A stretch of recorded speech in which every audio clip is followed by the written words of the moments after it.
in the world is Minnie Palmer? Hey, second graders, did you figure out where I was?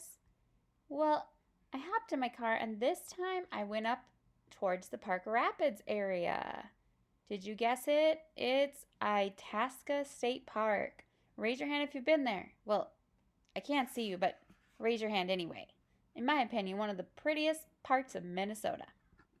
This park's probably most famous for being the headwaters of the mighty Mississippi River. See those rocks there? You can climb them and cross the Mississippi where it starts. It goes all the way through America down to the Gulf of Mexico. Oh yeah, and my second clue, climb a tall tower. This is the Itasca State Park Fire Tower. And if you ever climb that, you'll get a great view, but whoofta, your legs will hurt.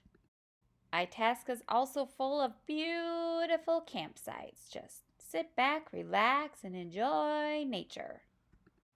Itasca State Park is a beautiful place to visit in the fall and winter. You know, Mrs. Palmer loves to strap on her snowshoes and go for a hike. Well, I hope you have a good day. Bye! All right, boys and girls, before we open back up Old Elm Speaks for 3 new poems today, let's review other skills. On Monday, we worked on alliteration. That's words that begin with the same letter or sound. And yesterday, we talked about onomatopoeia or sound words. Did you see any in books yesterday? Well, now let's move on to our third skill of the week. Today, we're going to talk about similes. And a simile is when two things are compared and you use the words like or as. Here's some examples. As stubborn as a mule, as happy as a hippo, slow like a turtle. So we use like or as to compare two things. All right, today I'm going to read you just part of a book from Epic to kind of help us learn about similes a little more. This book is about 2 scales. We will stop after similes. It's called Skin Like Milk, Hair of Silk. What are similes and metaphors? So reminder, a simile is a comparison between 2 unlike things that uses the word like or as. Similes are phrases that compare 2 unlike things, as in, her hair is as soft as silk, or teachers eat like kings. Just like these, all similes contain as or like. And here's just one example. She's as sharp as any spike. Smooth as jazz, skin like milk, and cheeks as red as roses. Similes compare things, like my dad's as old as Moses.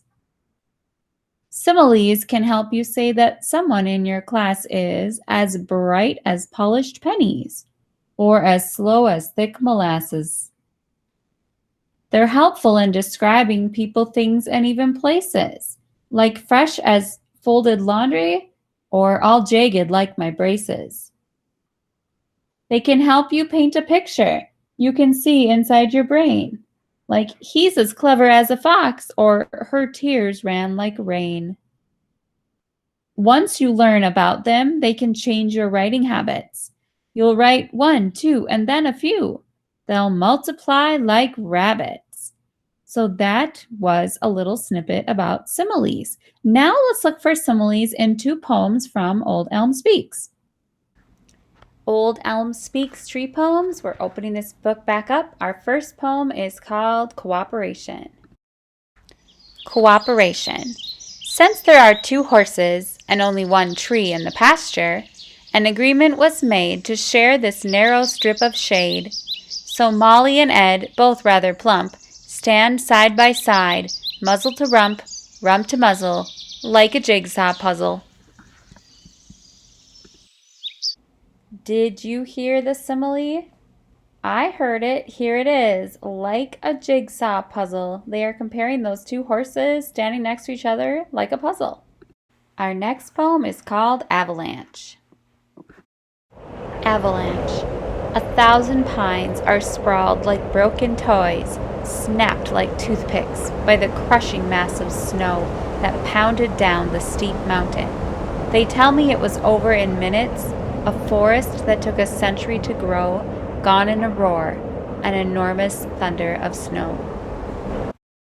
Did you hear the simile?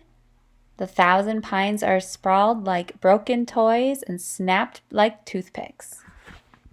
So that was our quick little similes study today. Let's move on to a different poem. Sometimes it's fun to do what I call picking apart poems, and so I have a poem I'm going to share with you today, and we are going to pick it apart and talk about it a little more. So I'll show you this chart after I read the poem. Here it comes. This poem is called Tree Horse. Sounds funny, doesn't it? Tree Horse. My tree horse shakes his rustling green mane, arches his neck, plunges his head down, whinnies sharply.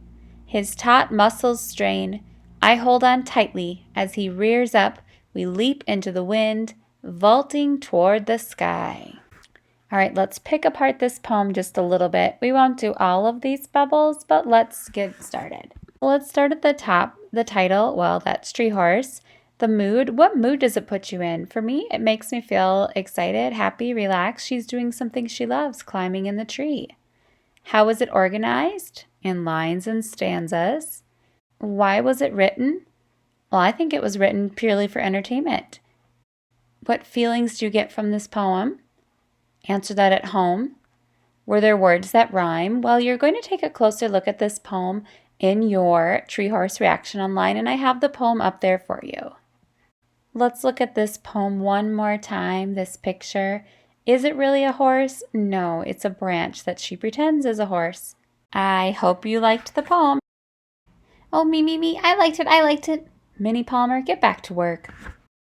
All right, second graders, your to-do list today includes going to the assignment sheet and going to the Tree Horse response page. And IXL, your long and short vowels, that's your word work today. Have a good day.